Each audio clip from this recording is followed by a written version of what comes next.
Evangelho de São Lucas, capítulo 10, versículo de número 38. Indo eles de caminho, entrou Jesus num povoado, e certa mulher chamada Marta hospedou-o na sua casa. Tinha ela uma irmã chamada Maria. Esta quedava-se e assentada aos pés do Senhor, a ouvir-lhe os ensinamentos. Marta agitava-se de um lado para o outro, ocupada em muitos serviços. Então se aproximou de Jesus e disse: Senhor, não te importa de que minha irmã tenha deixado que eu fique a servir sozinha? Ordena-lhe, pois, que venha ajudar-me. Respondeu-lhe o Senhor: Marta, Marta, andas inquieta e te preocupas com muitas coisas. Entretanto, pouco é necessário, ou mesmo uma só coisa. Maria, pois, escolheu a boa parte, e esta não lhe será tirada. Amém? Põe a mão sobre a Bíblia e diga: Pai, essa é a tua palavra. Fala o meu coração e me ensina através do Espírito Santo, em nome de Jesus. Amém? Pode assentar-se. Irmãos, nós vivemos no momento em que as atividades, digamos assim, as atividades acessórias são adicionadas ao nosso cotidiano. As coisas que nós realizamos acessoriamente, muitas vezes tomam mais tempo nosso do que aquilo que deveria ser fundamental. A exemplo disso, quanto tempo nós passamos no Facebook, no WhatsApp, no Instagram? Quantas vezes nós ficamos compartilhando, ou curtindo, ou comentando? Sim ou não? Quanto tempo as nossas atividades presentes são subjugadas a essas atividades que são adicionadas e são acessórias e tomam a nossa vida? Essas atividades acessórias muitas vezes atrapalham o nosso trabalho, a nossa vida pessoal, a nossa escola. Sim ou não? Tem gente que fica prejudicado.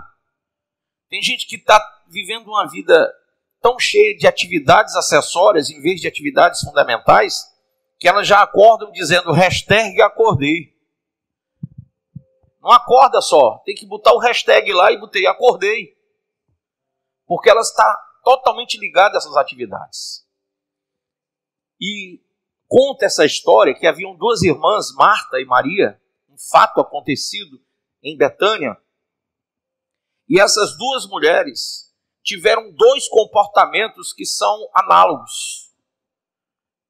E fundamentalmente falando, o comportamento delas traz para o nosso entendimento qual deveria ser o nosso comportamento, ou como está sendo o nosso comportamento. Porque quantas Martas você conhece? Quantas pessoas você conhece que estão vivendo coisas acessórias, que o tempo delas está sendo subjugado e suprimido por essas coisas acessórias? Eu conheço muitos maridos, muitas esposas que já nem se dão bem por conta dessas coisas. Eu conheço situações de maridos e esposas que brigam porque essas coisas acessórias tomaram o tempo conjugal. Então, eu recebo inúmeros casais no meu gabinete e ligam para mim dizendo: olha, nós já não temos mais conversa, diálogo. Assim também pais e filhos perderam o diálogo. Por quê? Porque o WhatsApp, o Facebook, o Instagram, o ter que compartilhar, o ter que curtir, o ter que comentar, toma tanto tempo que eles já não se olham numa mesa de almoço. Eles já não têm um tempo para tomar um café da manhã juntos e conversarem. E aquela famosa pergunta: como é que foi o seu dia? Ela não existe. Essas coisas acessórias tomaram a vida de muitos que têm um comportamento de Marta. Eu li um livro uma vez, o título era o seguinte: Como viver no mundo de Marta com o comportamento de Maria. E lá, o primeiro capítulo é Como ser Maria no mundo de Marta. Que coisa linda, né? Como que você, diante de tantas coisas, você pode se comportar da maneira correta. E aí, escolher, diga comigo, escolher a melhor parte é eleger como foco a parte fundamental da experiência e da nossa vida, não as partes acessórias. Mas como é que você vai escolher o óbvio se você não sabe o que é o óbvio? Como que você vai fazer uma escolha se você não entende que você precisa escolher? A grande questão é que as pessoas estão tão cegadas por tantas coisas acessórias que elas não percebem a falta que fazem muitas vezes dentro do seu lar. Tem pai e mãe que não sabe a falta que o filho sente de um diálogo, de uma conversa, de um encontro de pai e filho, de mãe e filha. Esse comportamento de Marta, ele não é só seu, ele é de todas as pessoas que não conseguem perceber o que é fundamental do que é acessório. Pergunta para o seu irmão, pode ser até a sua esposa, será que a gente consegue entender o que é fundamental e o que é acessório na nossa vida? O que simplesmente entrou pela porta e a gente não percebeu? O que simplesmente invadiu a nossa vida e a gente não percebeu? O que esfriou o nosso relacionamento? O que esfriou a nossa vida espiritual? Quanto tempo você tinha como Maria aos pés de Jesus em oração? Quanto tempo você tinha de leitura da Bíblia? Quantas vezes você se dedicava a ir pregar o Evangelho à sua vizinhança, ao povo do seu bairro? Quantas vezes você, com aquele comportamento, você se colocou numa posição tão boa, tão feliz, e foi exemplo para a sua casa, exemplo para a sua igreja, exemplo para os seus familiares? De repente, as coisas acessórias invadiram a sua vida, e você se vê hoje com o tempo tomado, o tempo totalmente dominado por aquilo que você ainda não consegue entender que é acessório. Ao contrário, tirar de você um celular é tirar uma coisa fundamental. E eu pergunto, será, irmão, que de fato o celular, as redes sociais são fundamentais para você? Ou será que você tem sido enganado como Marta estava? Será que você está dominado como Marta estava dominada? Tão preocupada com tantas coisas. E Jesus disse assim, veja no texto. Respondeu Jesus, 41, Marta, Marta, andas inquieta e te preocupas com muitas coisas. Entretanto, pouco é necessário, ou menos uma só coisa. Maria, pois, escolheu o quê? A boa parte. E esta não lhe será tirada. Qual é o objetivo meu aqui essa noite?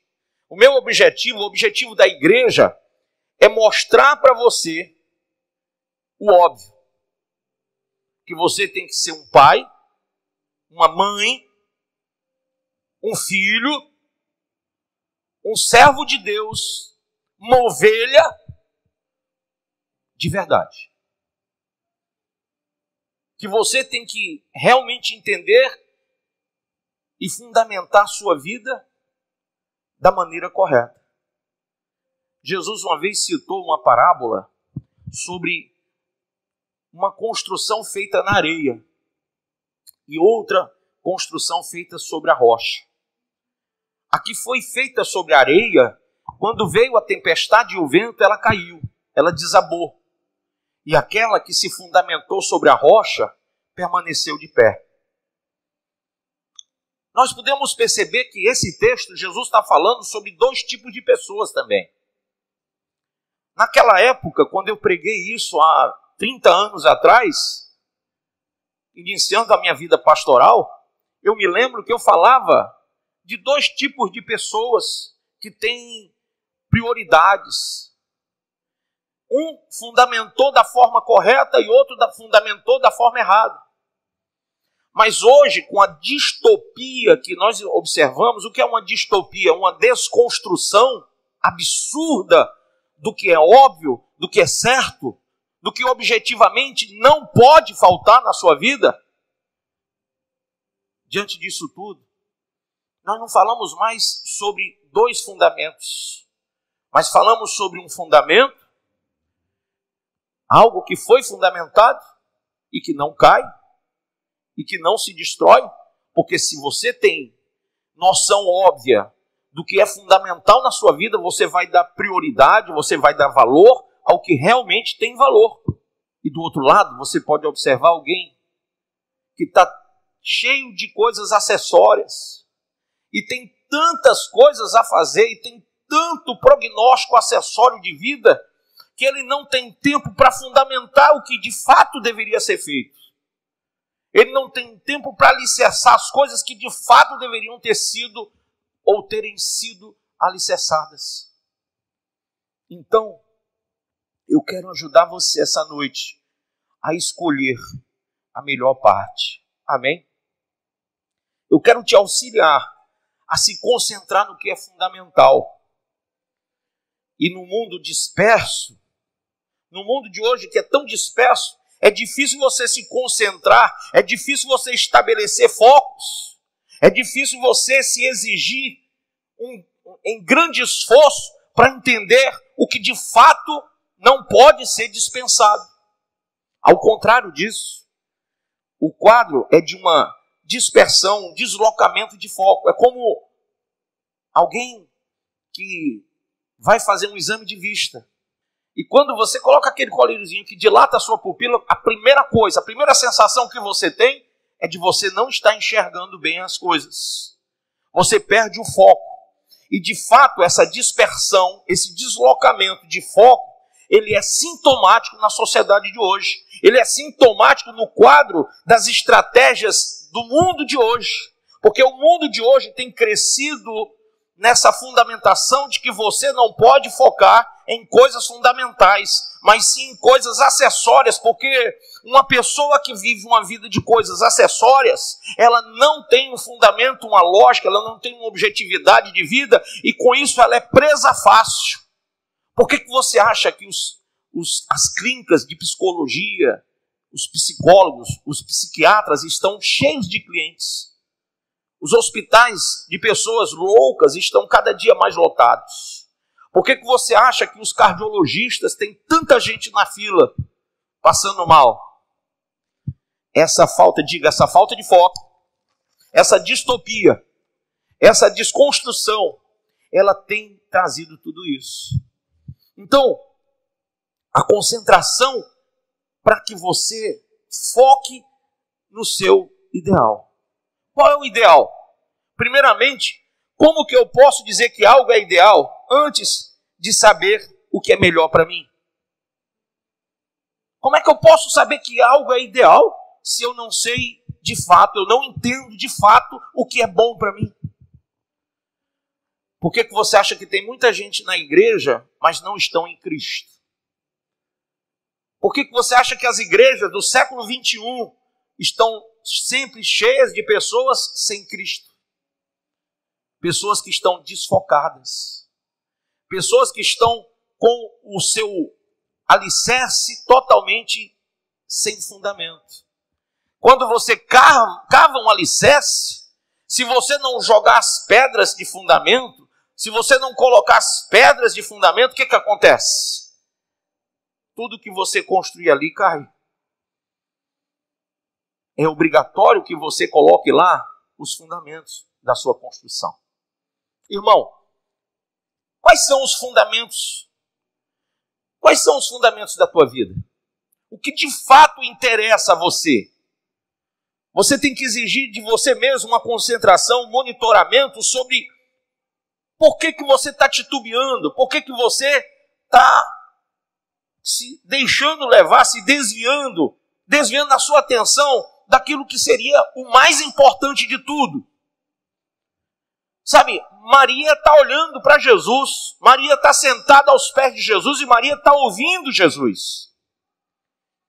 Maria está tão focada e está tão sabe, ela é tão ouvinte, ela está tão apegada à pessoa de Cristo, que ela simplesmente desligou de tudo o que era acessório ali. É claro que era acessório, naquele momento era uma coisa que não ficaria em primeiro plano, era segundo plano. Não era uma coisa primária, secundária, ou talvez terciária ou quaternária, que alguém fosse se preocupar com café, com pão, com comida, com arrumação de casa. Quem estava ali era alguém que a Bíblia diz, e o próprio Senhor Jesus falou, que Abraão, Isaac, Jacó e os grandes do Antigo Testamento gostariam de ter estado com ele face a face.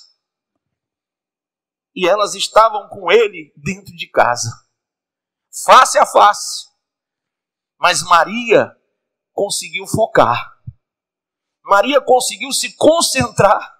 Maria conseguiu entender o que era mais importante. E essa é a preocupação que nós temos como pregadores. De que adianta você estar aqui, ouvir a palavra de Deus, se quando você sair daqui, você ainda não tem a percepção de que você precisa escolher o que é mais importante para a sua vida.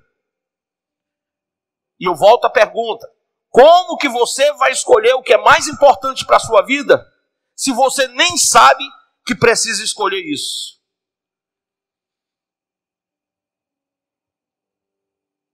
Às vezes você pensa assim: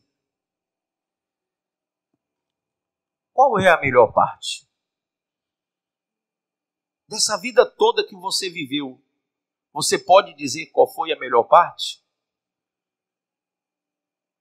Talvez você me diga: bispo, a melhor parte foi aquela parte em que eu me tornei bem-sucedido. Foi aquela parte em que eu tive sucesso na minha carreira, ou na minha família, ou no meu emprego.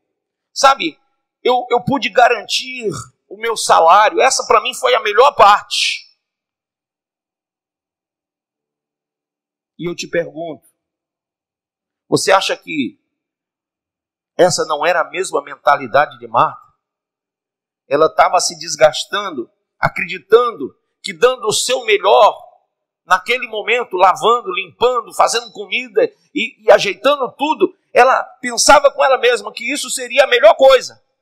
Ela acreditava que aquilo ali chamaria a atenção de Jesus. Nós temos um ledo engano, nós somos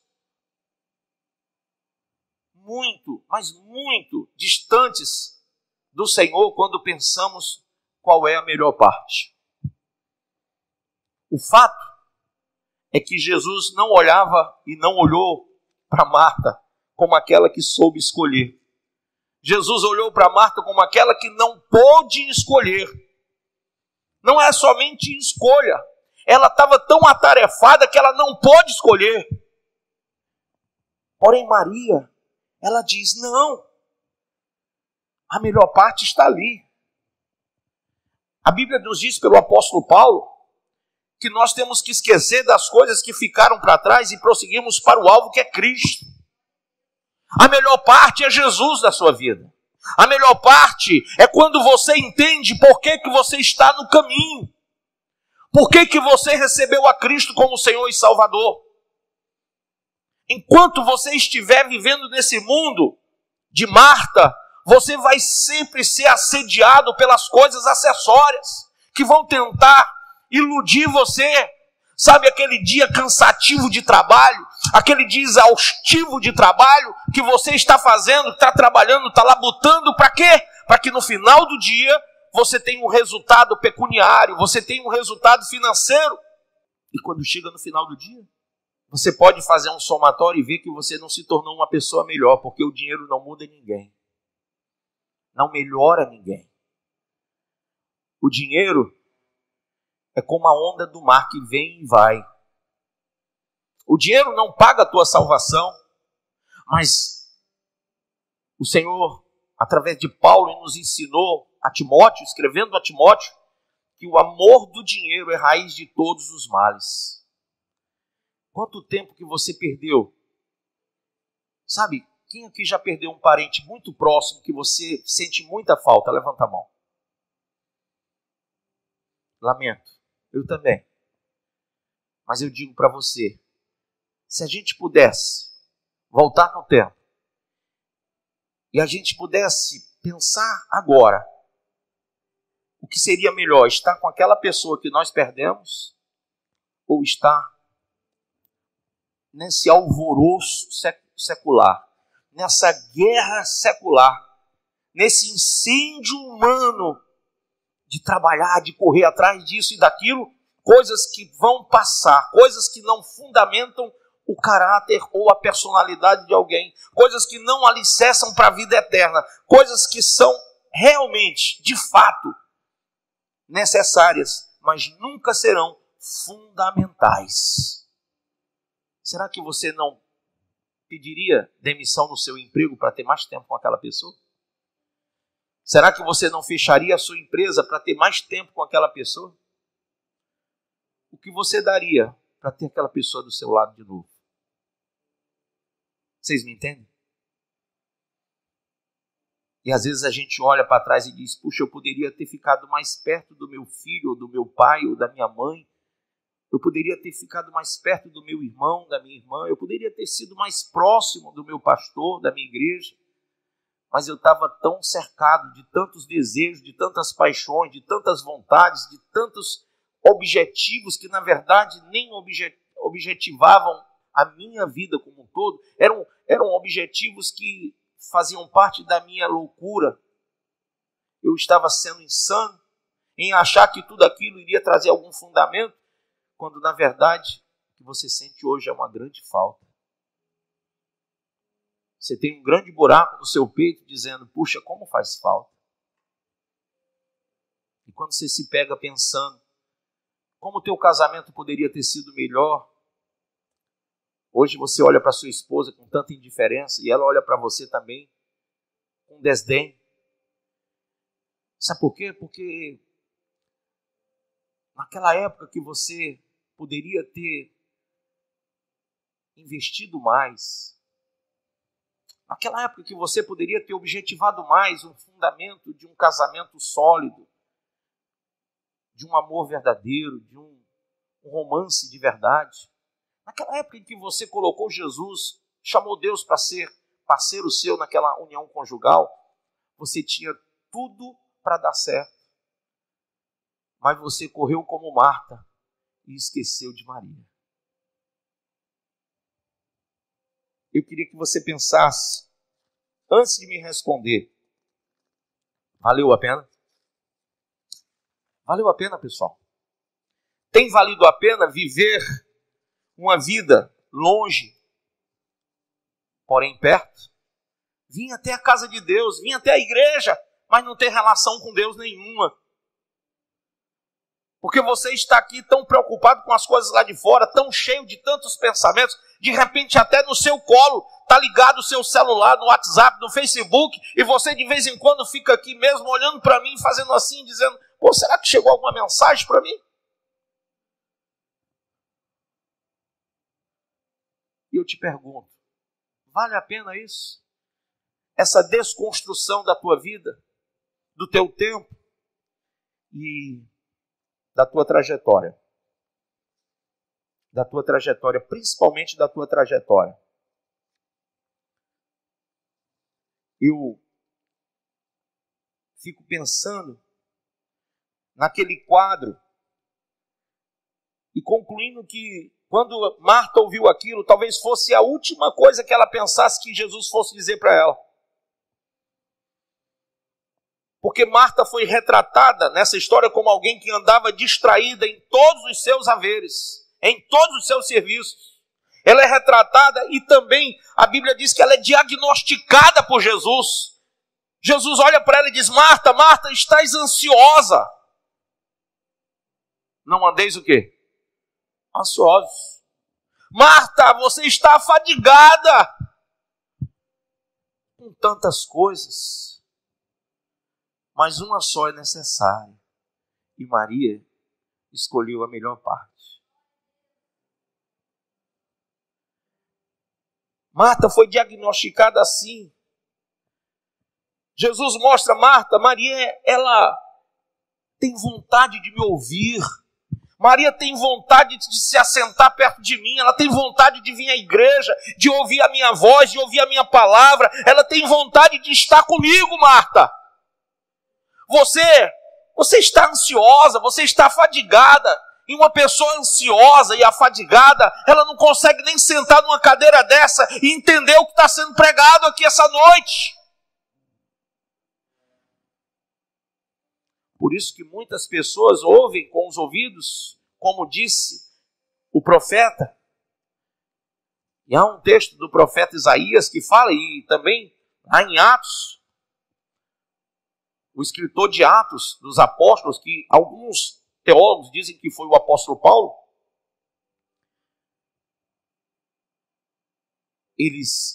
é bem claro quando diz assim, muitos têm ouvidos para ouvir, mas não ouvem. Olhos para ver, mas não vê. Coração para sentir, mas...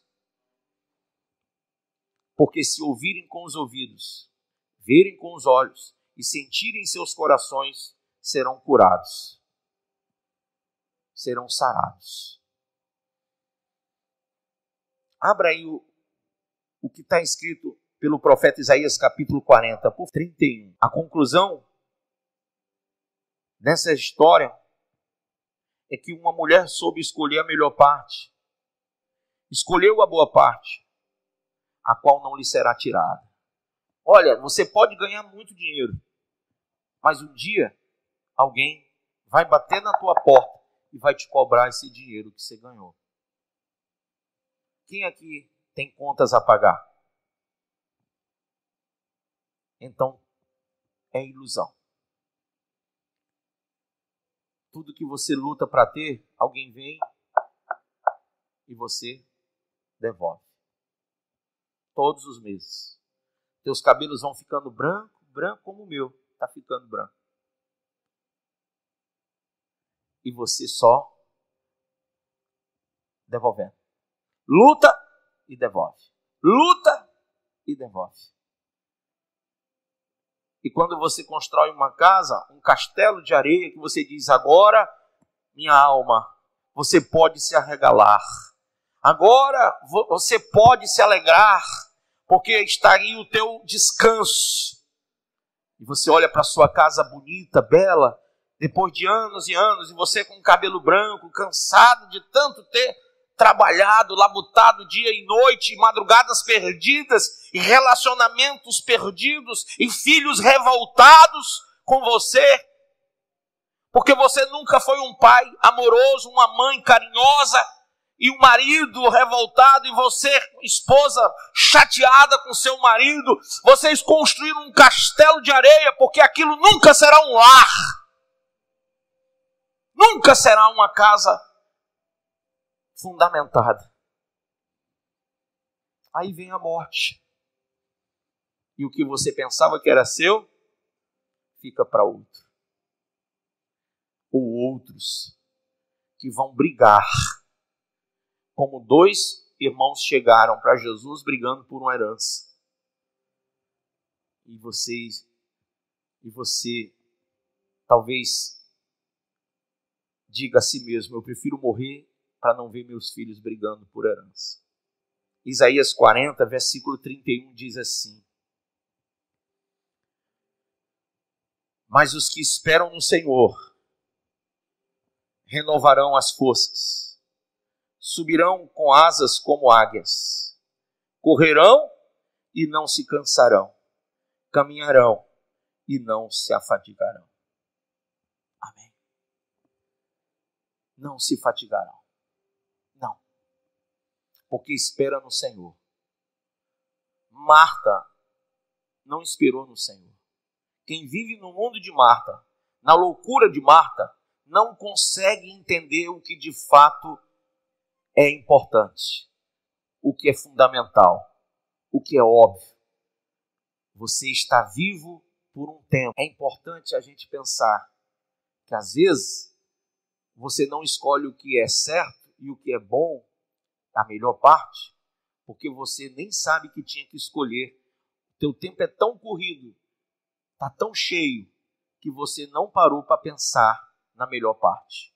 Eu quero que você pegue esse culto de hoje. É 1 hora de culto, 1h30, que você procure agora analisar o que tem valor. Qual é a melhor parte? O que fundamenta você de verdade? Com quem você deve alicerçar a sua vida? E se você escolher ficar com Jesus como Maria, você nunca vai perder isso. Ninguém vai tirar de você a melhor parte. Ninguém vai arrancar de você essa escolha. É algo que você jamais vai perder se você escolher Jesus. Mas se você não escolher, e você ensandecido com tudo, continuar dizendo, mas eu não tenho tempo para ser cristão, eu não tenho tempo para ir para a igreja, olha, se der eu vou dia de domingo, mas por favor, pastor, não me cobre, bispo, não me aperreie, porque o meu tempo é pouco. Eu tenho um grande amigo e irmão, eu conversando com ele essa semana, eu disse assim para ele, eu sou o tipo de pastor que jamais vai te cobrar vir para a igreja. Você sabe por quê? Porque Deus, Jesus, é meu fundamento. Eu escolhi a melhor parte. Eu escolhi. Essa é uma escolha pessoal. É um fundamento pessoal. Eu enxerguei e vi que tudo é vaidade. Tudo é vaidade. E eu pude ter sanidade espiritual, sanidade emocional, sanidade para dizer para mim mesmo, está na hora, essa é a tua vez de ser Maria no mundo de Marta, de escolher o que é mais importante. Amém? Então isso é uma decisão sua, é algo que você tem que definir na sua vida. Mas se você se definir por Cristo, você será transformado numa nova criatura. Você vai ver que prazer dá estar aos pés de Jesus. E por que você não tem mais, ou por que eu não tenho mais prazer em correr no mundo de Marta? Em me acelerar no mundo de Marta. Em me transtornar no mundo de Marta. Em viver, aborrecido, estressado, sugado, destruído emocionalmente no mundo doido de Marta. Vaidade, disse Salomão. Tudo isso é vaidade. Você entendeu isso ou não? Se você quer fazer o que é necessário fazer hoje, entregar sua vida ao Senhor Jesus, concentrar-se no fundamento que é Cristo, gerar como sua mais prioritária atividade diária servir Jesus de uma maneira completa, de uma maneira satisfatória. Se você, a partir de hoje, está disposto a não se dispersar, a não se desconcentrar, a não se deslocar do foco que é Cristo. Se a tua estratégia de vida a partir de hoje vai ser posicionar-se em direção a Cristo, eu creio que você hoje pode sair do seu lugar, vir aqui na frente e entregar a sua alma, o seu corpo e o seu espírito a Deus. Você pode hoje refletir sobre qual é esta melhor parte para a sua vida. Seja uma direção ou outra, seja Marta ou Maria, você tem que definir a sua vida. A única garantia que nós temos é que um dia vamos morrer, sim ou não? Por isso, qual é a melhor parte? Qual é a única coisa que pode te dar o fundamento da vida eterna? Qual é a única coisa que pode fazer você ser recebido pelos braços de Deus? Adianta você ser amigo de alguém? Olha, eu sou amigo do bispo, amigo do pastor. Não. Você tem que ser amigo de Deus. E a Bíblia diz que o amigo de Deus torna-se inimigo desse mundo de pecado. Amém?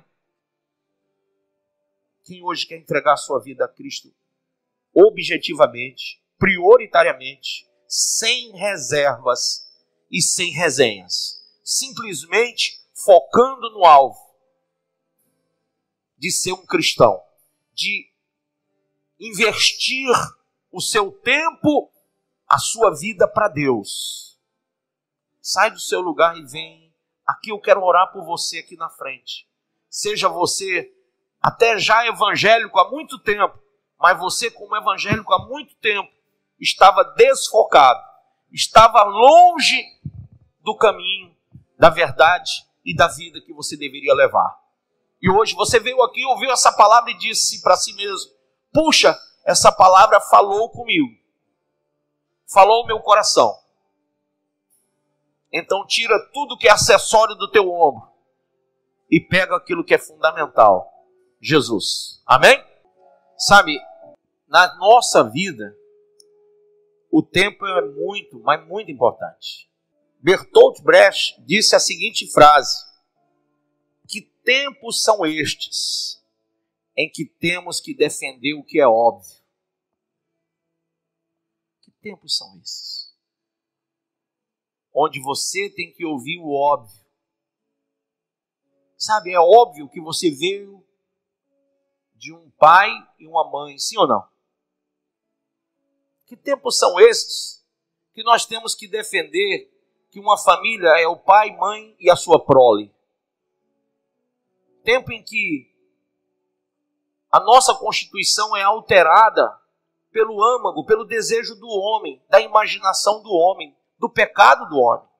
Mas ainda que o mundo mude, ainda que as constituições de todos os países do mundo mudem e digam qualquer coisa diferente, essa é a nossa Constituição.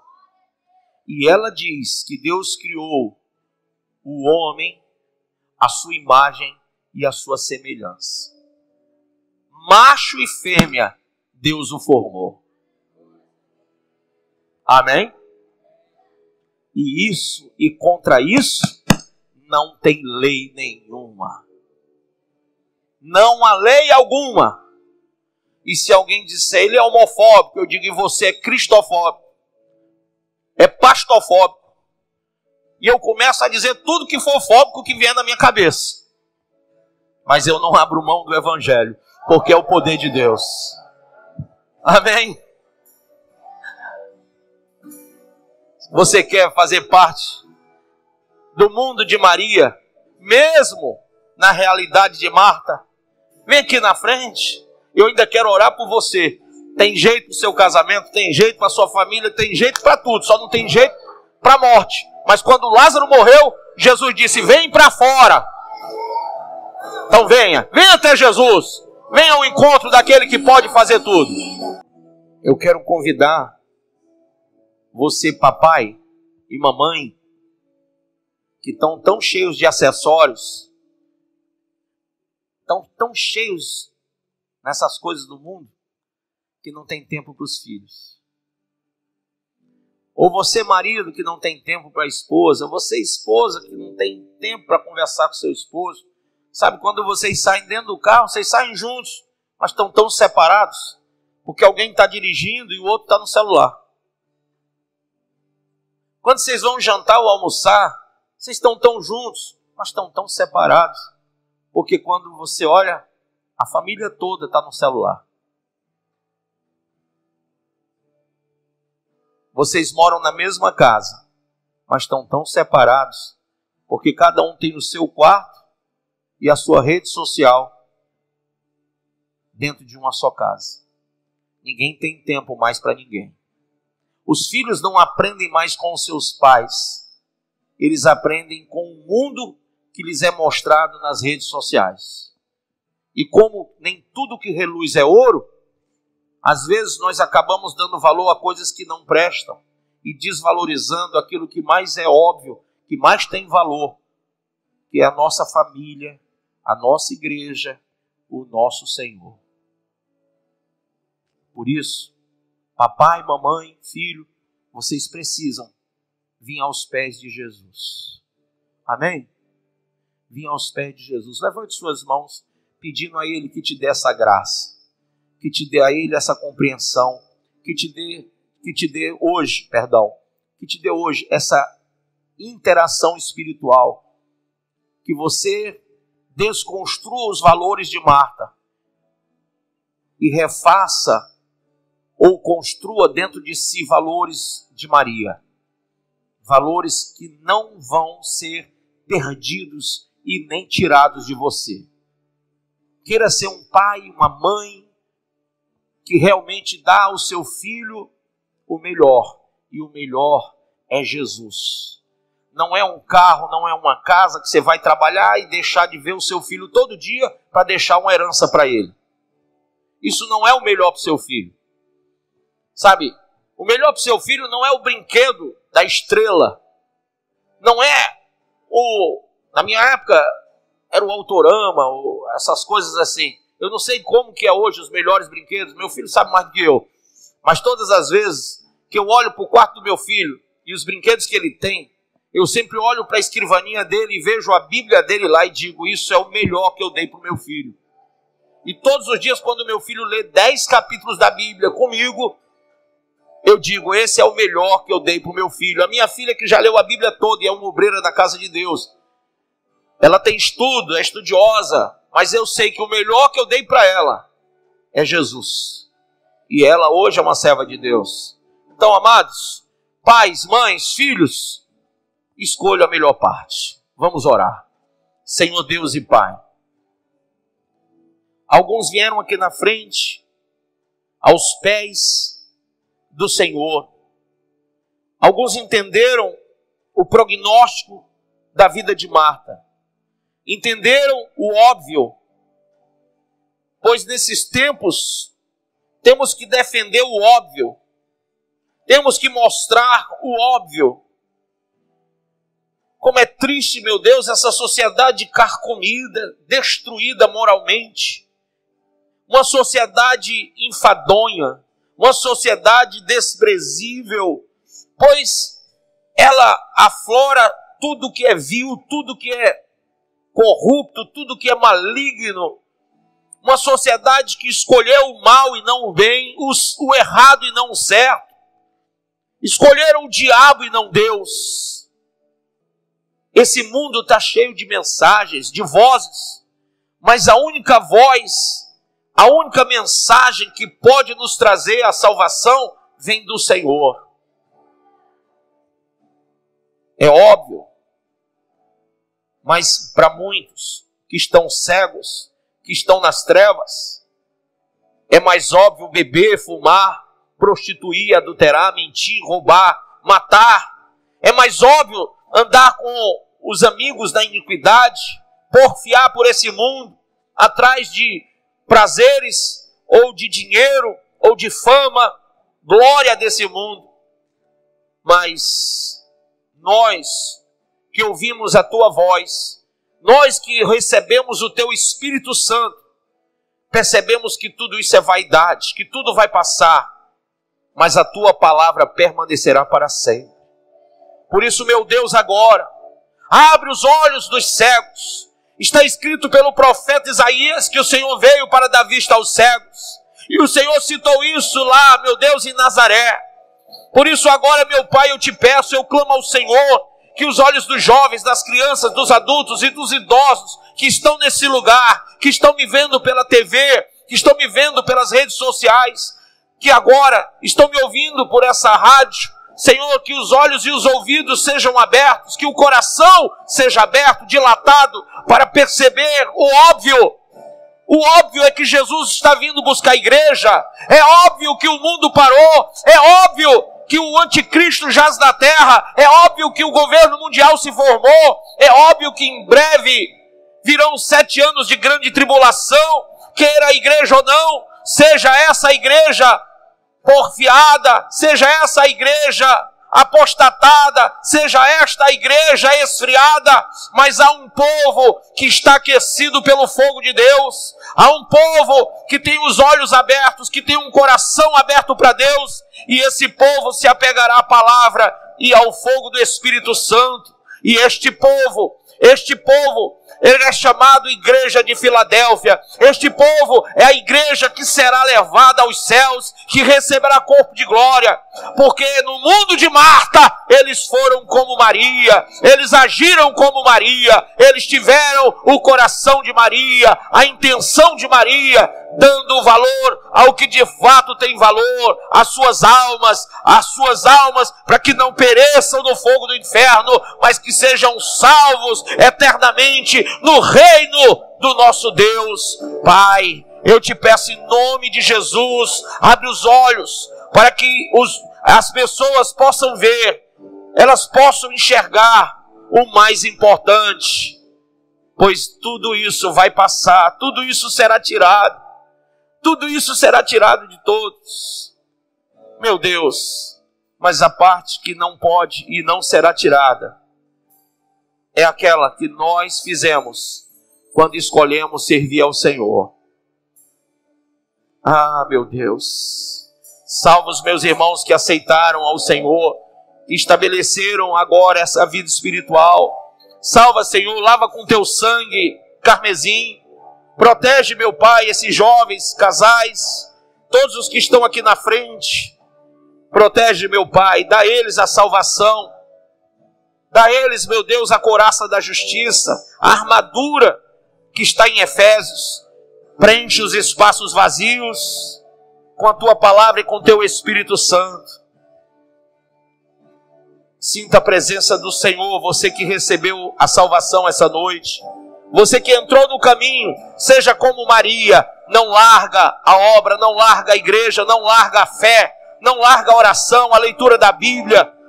Não deixe, irmão, que a sua vida seja dominada pelo seu trabalho, pelo seu estudo. Tenha tempo para estudar, para trabalhar, mas tenha acima de tudo, em primeiro lugar, o tempo de adorar a Deus, o tempo de buscar o Senhor. Esse é o tempo, essa é a hora de você abrir a sua vida para que Deus, para que o Espírito Santo faça parte dela. Você acabou de ouvir essa poderosa ministração da Palavra de Deus. Eu creio que sua vida foi abençoada. Eu quero que você ore comigo, profetizando sobre a sua vida a salvação que vem de Cristo Jesus. Ore conosco. Deus Pai, em nome de Jesus, nós te agradecemos por esta palavra. E que o Senhor possa abençoar a vida de cada um que nos viu, que nos ouviu nesse dia.